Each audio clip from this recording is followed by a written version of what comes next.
The case that I looked at was JBS Swift and Company versus Maria del Carmen Rodriguez. And basically, Maria had fallen at work. There was grease on the floor, so there were undesirable working conditions. And she ended up hurting her back and going to the doctor. She went to the company doctor, and she also went to her own personal doctor.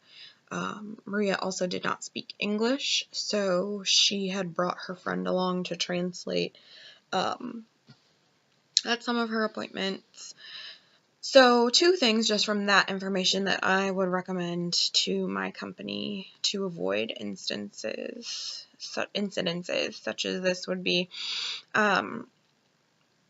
stressing cleanliness and safety in the workplace.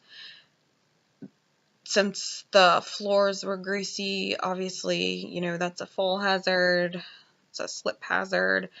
Her twisting and hurting her back that way was an issue.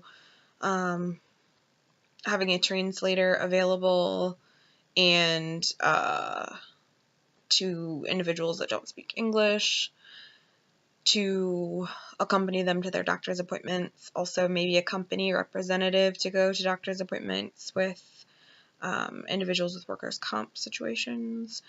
Maria's situation wasn't really getting any better. The company doctor wasn't helping her. There were a couple instances of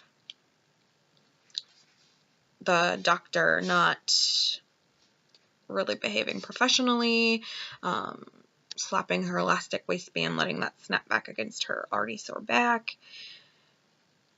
So I think having an individual from, whether it's an HR representative or just a company representative, go with her to those appointments along with a translator that's also a company representative, that would help a lot in terms of, hearsay and her having to bring her friend, and we don't know, how truthful her friend is, things such as that. Also, Maria's issue was ongoing. She was on and off light duty, according to what the company doctor said. He put her back to work earlier than her personal doctor said she should have been. Maria then got injured again 2 years later, and she became a percentage of permanently disabled because of her previous injury, because she had then, re-injured herself. So I would also recommend to the company that if we're not seeing significant improvement, like, we need to have these regular doctor's appointments to get this checked in, and if we're not seeing improvement based on whatever criteria, that maybe we need a second opinion, another doctor that the company has vetted out prior.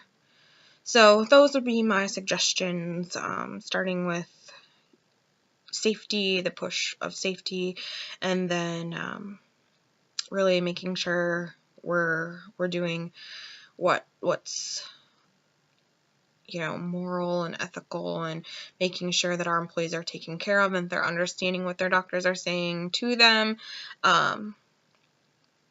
whether or not they speak English. And if the situation's not getting better, then we need to seek a second opinion.